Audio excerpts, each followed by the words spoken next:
I love Stardew Valley, but most of the time saying a mod pack is like Stardew Valley is a weird marketing scheme, like how people use Vanilla Plus, but that's a whole nother video. Its code for this pack has Farmer's Delight, and that's about it. This is the first mod pack I've seen that actually adapts mechanics from Stardew into Minecraft. Welcome to Society Sunlit Valley. As always, we'll talk performance and general progression, and then we'll get into my opinions and critiques. Performance-wise, this pack does really well.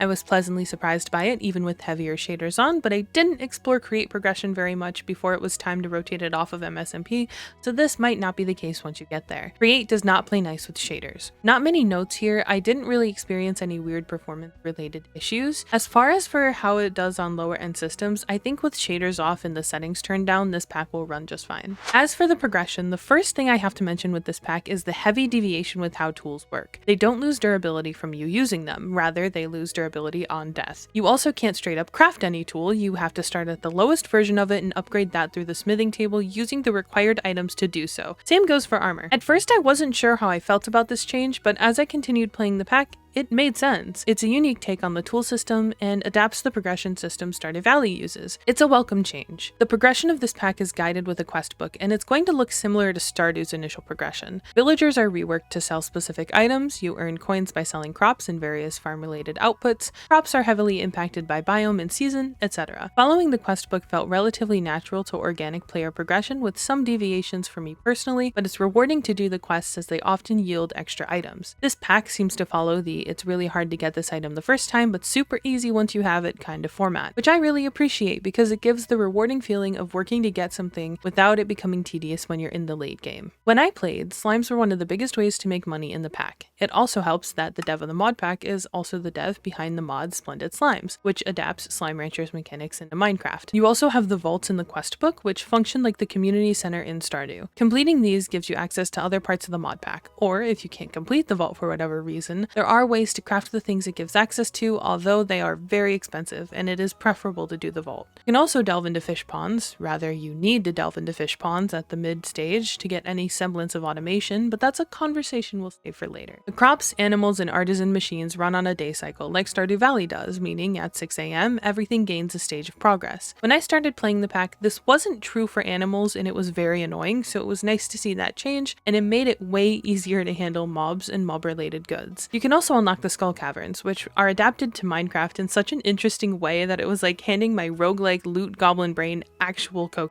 The caves are a custom mining dimension that resets every day at 6 AM with the exception of player-placed blocks and things broken that aren't just rocks or ore nodes. You can't break every block in this dimension, just certain ones. There is also no end. Instead, you can go into the skull caverns, which at the bottom levels have end-related items, blocks, mobs, and loot. And then when you get further into endgame, it does look like we branch out into Botania. Now that we've talked over the general progression, what do I think about the mod pack? First, I gotta do a little ad. I have merch. I love it. It's great. I also have a Discord with a public modded SMP, a Twitch, and a TikTok. You can also join this channel as a member or subscribe on Ko-Fi as a way to support me and my content. In return, you get access to these videos before they go public, behind the scenes stuff, and some other goodies. If not, thank you for watching anyway. You viewing my content is a huge show of support too, and I really appreciate it. Don't forget to like, subscribe, and leave a comment for the algorithm. Back to the video. As you can tell by the title, this is a new favorite of mine. It combines 3 of my top favorite games in an innovative yet faithful way. But this is a critical review, so what could this pack improve on? I'm glad I didn't write the script for the first version of the pack I played because the dev addressed a lot of what I was going to say before I even said it. But there are a few things I want to mention that I experienced post-update as well. However, I'm guessing most of this is already being worked on since for some reason it seems the dev can read my damn mind. Almost as freaky as CurseForge randomly hidden gemming every mod pack I breathe near. Has anyone else noticed that? I feel like I need to get out the pinboard with red yarn and stuff. Anyway, we'll start with the stuff to do with the slimes.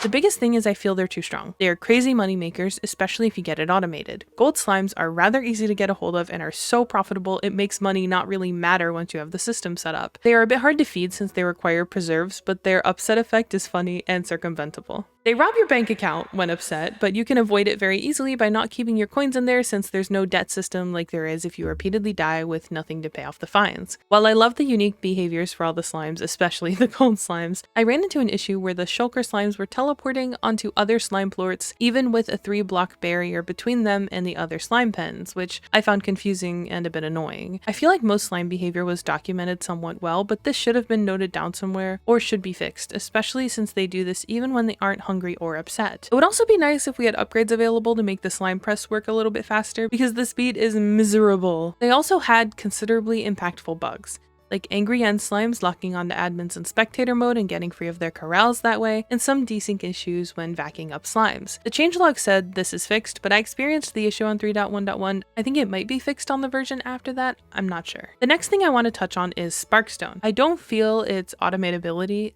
is that a word? I think it is. I don't feel that's good enough yet, because without having dozens of fully upgraded spindlefish ponds, you're not going to be able to run even one machine without running out eventually. I wound up farming a lot of hot peppers to sell to the goddess statue for Sparkstone, which was almost enough to supply me for the entire in-game year. I do remember seeing somewhere in the Discord that this is something they plan to look at in future updates, though I don't recall where exactly. I'm excited to see how they go about it though. I also think Sparkstone and some of the artisan machines tiptoe the line between interactive tech and magic box tech, but it works here in my opinion because of how Stardew Valley works. The skull caverns are great, but in my opinion, they have some issues. I hate that using the hammer in the skull caverns breaks the regular blocks on the floor as well. It made me hate using it on certain floors, clogging my inventory, and the blocks don't regenerate, so it made the caverns harder to traverse in the long run and also a lot uglier. Some of the abilities the mobs in the caverns have are also near impossible to deal with. This has been fixed for the most part, but the magnetized and then that one other ability that makes it so you can barely move are horrible, especially when the mob is in a different part of the cavern or when the mob is a phantom, shulker, or enderman. I think both should either be canned or blacklisted when it comes to specific mobs. Lastly, the penalty for just passing out in the cavern isn't severe enough in my opinion, because it was often just easier for me to tank the couple thousand coin fine versus making my way back out of the caverns to the top, especially because I'd often have enough loot or ores in my inventory to make a profit even with the fine. Moving on, I also think locking specific biomes to one season makes certain biomes very strong, but I'm not sure how to go about changing that, nor if it's worth changing. I settled in a dungeon specifically because it was always summer and because I used the blueberry plus weeping slime combination to get off the ground money-wise. My final critique is kind of a nitpick, and I don't know if this is fixable. The fruit trees don't run on the day schedule, and I'd like to see that changed. It was a bit annoying how inconsistent the growth rate felt for them in comparison to other crops. So after all of that, what do I think this pack does well?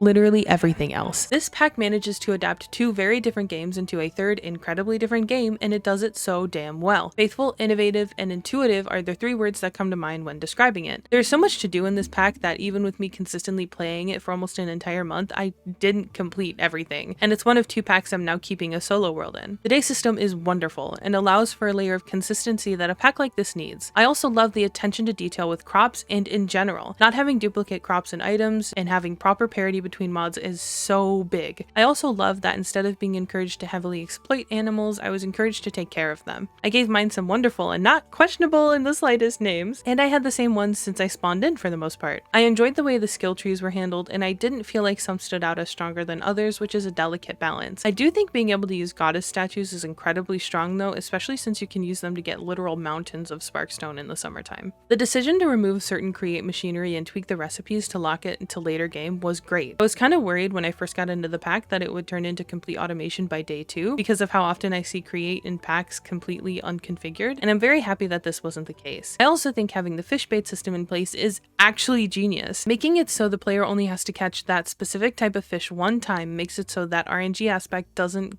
age progression, which is so important. Tying the fish catchability to seasons and biomes and times is great. It's also accurate to Stardew Valley, and having the fish radar was so incredibly useful. Honestly, I think I just love the implementation of the ponds in general for automation reasons and because it has that high cost but even higher reward type of thing. Also, the skull caverns are so well designed, and I think it's kind of hilarious that they made the perfect roguelike loop unintentionally. I loved running through the caverns, dealing with enemies, and looting the hell out of some of the structures I encountered, and seeing the sheer variety that were available there. The escape rope is an amazing way to incorporate the ladder we have in the Stardew Caverns, though I wish it was more clear that its usability depends on durability in like a tooltip or something. I think this is one of my favorite parts of this mod pack because of how much it just scratches that roguelike loot goblin part of my brain. It was also a fun source of sparkstone. This mod pack, in short, is incredibly underrated and deserves so much more attention than it already has.